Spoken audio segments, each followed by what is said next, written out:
जय माँ मरी आप सभी को। मरी माँ सदा सहाय। आज मैं आपके लिए एक ऐसा विधि विधान लेकर के आया हूँ, अगर आपके गुरु नहीं हैं तो भी आप इस नवरात्रि में साधना कर सकते हैं माँ दुर्गा की, माँ आदि शक्ति की। और उससे आपको अवश्य माँ दुर्गा किसी भी रूप में, कन्या के रूप में, चाहे ब्रह्मांड स्वरूप में, चाहे अर्ध प्रत्यक्षीकरण, चाहे प्रत्यक्षीकरण, आपके पोटेंशियल के अनुसार पूरा पूरा दर्शन देंगी ही देंगी। कई लोगों के मेरे पास ऐसे मैसेजेस आते हैं, व्हाट्सएप कॉल आते हैं या नॉर्मल कॉल आते हैं। उन लोग बोलते हैं भैया हम आपके पास दीक्षा लेने नहीं आ सकते, ऑनलाइन दीक्षा में हमें कंफर्टेबल फील नहीं होता, क्योंकि कई महिलाएं भी होती हैं। कई लोगों का कहना यह है ऑनलाइन दीक्षा में कंफर्टेबल नहीं है हम, तो क्या हम साधना नहीं कर सकते, और हम कैसे सारी चीज़ें करें कि जिससे हमको माता रानी की कृपा प्राप्त हो। आगामी आने वाले नवरात्रों में मैंने पहले भी लाइव में अपने ये कहा था, जिन्होंने लाइव देखा होगा तो वो जानते होंगे कि माँ दुर्गा आदि शक्ति का किसी का भी स्वरूप, माँ आदि शक्ति के जितने स्वरूप हैं, मैं यहाँ मरी काली आसमानी की बात नहीं कर रहा, पूरे स्वरूपों की बात कर रहा हूँ। आप इस मंत्र से, इस विधि विधान से, अगर आपके गुरु नहीं भी हैं, अगर आपके गुरु नहीं भी हैं तो आप पूरा पूरा फल प्राप्त कर सकते हैं। अब पूरे विधि विधान को ध्यान से सुनिएगा। वीडियो के अंत में मैं आपको मंत्र बताऊंगा, उस मंत्र को करना ही करना है आपको। मंत्र ध्यान से पहले आप सुन लीजिएगा, लास्ट में नहीं भी होगा तो मुझे व्हाट्सएप या आप मैसेज डाल सकते हैं कि मंत्र समझ नहीं आया। अब आते हैं कि कैसे क्या करना है। नवरात्र के प्रथम दिन आपको उपवास रखना है। पूरे दिन आप उपवास रखेंगे। उसके बाद आप फल, चाय, दूध, केला, ये सारी चीज़ खा सकते हैं। अब आपको करना क्या है, रात में आप एक बाजोट पर लाल कपड़ा बिछाएंगे। लाल कपड़े को आप मौली धागे से बांधेंगे, और मौली धागे से आपको 9 बार बांधना है, और 9 बार बांधने के बाद आपको 9 गिठाने मारनी है। उसके बाद आप माँ आदि शक्ति का जो साकार स्वरूप है, जगदम्बे का, जो अष्टभुजी दुर्गा होती हैं, उसका आप चित्र स्थापित करेंगे। लाल गोटेदार चुनरी आपको चाहिए होगी। उस लाल गोटेदार चुनरी को आप अर्पित करेंगे उन पर।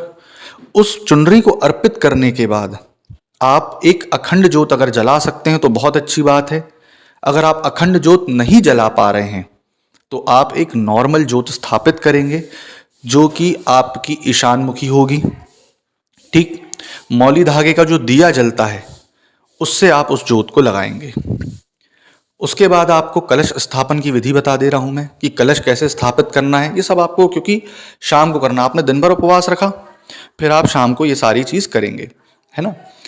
आपको 9 आम के पत्ते लेने हैं।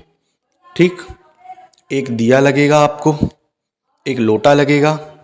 उस लोटे के अंदर थोड़ा सा गंगा जल, थोड़े से अक्षत चावल, हल्दी की गांठ, एक सिक्का, सुपारी, लौंग, ये सारी चीज़ आप डालेंगे। ठीक, उसके बाद पान के पत्तों को, 9 पान के पत्तों को आप सजाएंगे। उसके ऊपर एक नारियल रखेंगे। इसको एक थाली में आप सजा करके, उसके आजू बाजू फूल डाल करके, फिर आप स्थापित करेंगे माँ आदि शक्ति की फोटो के राइट में, मतलब आपका जो लेफ्ट रहेगा वो फोटो का राइट रहेगा। उसके बाद एक नारियल आपको लेना है, उसमें स्वास्तिक बनाना है। स्वास्तिक बना करके उसमें मौली धागा 3 बार बांधना है, और ये भी आपको माँ दुर्गा की फोटो के साइड में रखना है। कौन से? आपके लेफ्ट हैंड साइड, मतलब माँ दुर्गा के राइट हैंड साइड। उसके बाद आप दिया लगाएंगे। चुनरी आपने अर्पित कर दी है। उसके बाद चुनरी अर्पित करने के बाद आप गूगल का जो इत्र होता है, गूगल का नहीं मिल पा रहा है तो केवड़े का लगाएंगे। गूगल या केवड़े के इत्र से आप फोटो को लगाएंगे, आप मतलब माँ दुर्गा को अर्पित कर रहे हैं। लाल जासमन के फूल माँ को अति प्रिय होते हैं, तो आप लाल जासमन के फूल माता को अर्पित करेंगे। पूरे फूल आप अर्पित कर देंगे, पूरे 10 मिले, 15 मिले, 5 मिले, ऐसे अर्पित कर देंगे। याद रहे कि फूलों की संख्या जो रहनी चाहिए विषम में रहे, सम में ना रहे। उसके बाद माँ का टीका करेंगे। माता का टीका करने की विधि क्या है? पहले माथे पर, फिर आपको कंधों पर आना है, फिर कानों पर करना है, फिर चिन पर करना है, चिन के नीचे गले पर करना है, फिर एल्बो पर करना है, स्तन पर करना है, कमर पे करना है, हाथों पर करना है, कमर पे करना है, घुटनों पर करना है, फिर पैरों पर करना है। इतनी जगह आप टीका लगा देंगे। उसके बाद आप क्या करेंगे, भोग जो आपको लगेगा 7 प्रकार का मीठा, एक नींबू, बताशा, लौंग, इलायची, ये सारा आपको भोग अर्पित करना है पान के पत्ते पे रख के।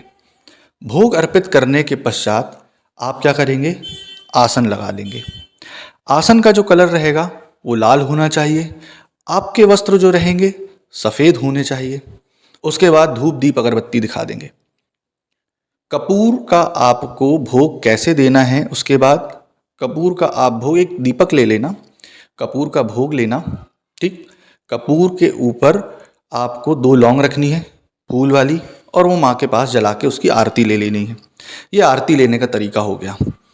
आरती लेने के पश्चात जब आपने भोग लगा दिया, पूरा माता को सजा दिया, तब आप जाकर के क्या लेंगे, संकल्प कि मैं माता आपके इस मंत्रों का जाप 1 माला अथवा 3 माला अथवा 5 माला अथवा 7 माला, आपसे जितनी पोटेंशियल, आपकी जितनी इच्छा है, मैं उतने माला जाप करूँगा।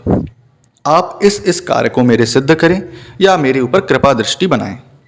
इतना बोल करके वो जल को पी लेना है। अब उसके बाद लगेगा आपको गेहूं, 1.25 मुट्ठी गेहूं। आपको करना क्या है, कलश के आजू बाजू जिसमें आपने थाली में फूल बिछाए थे उसके ऊपर आपको डाल देना है। 1.25 मुट्ठी गेहूं आपने डाल दिए।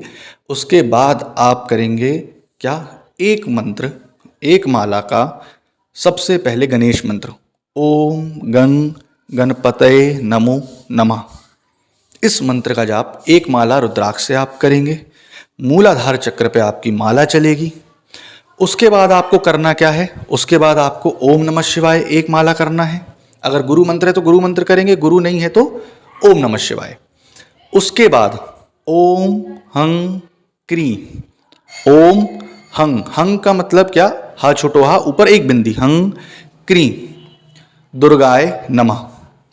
ओम हंग क्री दुर्गाय नमः। क्री कौन सा, का छोटो का, नीचे रेफ, बड़ी की मात्रा, ऊपर एक बिंदी, ओम हंग क्री दुर्गाय नमः। इसका जाप आपको 1 माला अथवा 3 माला अथवा 5 माला अथवा 7 माला करना है। ये आपने पहले दिन कर लिया। दूसरे दिन आपको उपवास रखने की जरूरत नहीं है, ठीक। दूसरे दिन आप नॉर्मल सात्विक खाना खाएं, ब्रह्मचार्य का पालन करेंगे, फिर आप यही चीज़ करेंगे, जाप करेंगे। पंचमी के दिन आपको यही भोग लगेगा जो मीठे का मैंने बताया, 7 प्रकार का मीठे का। फिर उसके बाद सप्तमी के दिन भोग लगेगा। सप्तमी के बाद आपको नवमी के दिन इसका हवन करना है। हवन करने का जो रहता है देसी तरीका अपना ग्रामीण, कंडे चाहिए रहेंगे अपन को, थोड़ी सी हवन सामग्री चाहिए रहेगी और थोड़ा सा घी चाहिए रहेगा, और 1 माला आपको इसका हवन डालना है। उसके बाद हवन जब हो जाएगा तो 10वीं के दिन हो सके तो कन्या खिला देना। कन्या नहीं खिला पा रहे हो तो 5 या 7 कन्याओं को फल बांट दो, थोड़े थोड़े सिक्के बांट दो, और माता से, सिद्धिदात्री माता से, माता काली से, जितने भी उनके रूप हैं, क्योंकि एक्चुअली उनके रूप का वर्णन क्या है, शैलपुत्री मतलब ओरिजिनेट करना। उसके बाद धीरे धीरे करके शैलपुत्री, ब्रह्मचारिणी, चंद्रघंटा माता, कुष्मांडा, आस्कंदी, कात्यायनी, ये सब है ना, तो ये धीरे धीरे करके ओरिजिनेट होके आदि बनती है, आदि शक्ति का रूप बनती है। और जब सिद्धिदात्री माँ आती है ना, महागौरी सिद्धिदात्री मतलब सारी सिद्धियों को दे देती है, वो सर्व कार्य सिद्धि, सारी सिद्धि को दे देती है। तो ये लास्ट में जब आप कर लेंगे तो आप 5 या 7 कन्या को बैठा करके और एक भैरव के नाम से आप बैठा करके किसी भी छोटे से बच्चे को फल बांट दो, 1-1, 5-5 के सिक्के बांट दो, बस ये आपकी साधना संपूर्ण हो जाएगी। तो ये था विधि विधान पूरा। आपके अगर गुरु नहीं है तो भी आपको इससे बहुत फल मिलेगा। माता किसी ना किसी रूप में, बच्ची के रूप में, चाहे किसी भी रूप में दर्शन दे, परंतु देगी ही देगी। ये मेरा दावा है, चैलेंज है। आशा करता हूँ आपको जानकारी पसंद आई होगी। जय मां मरी।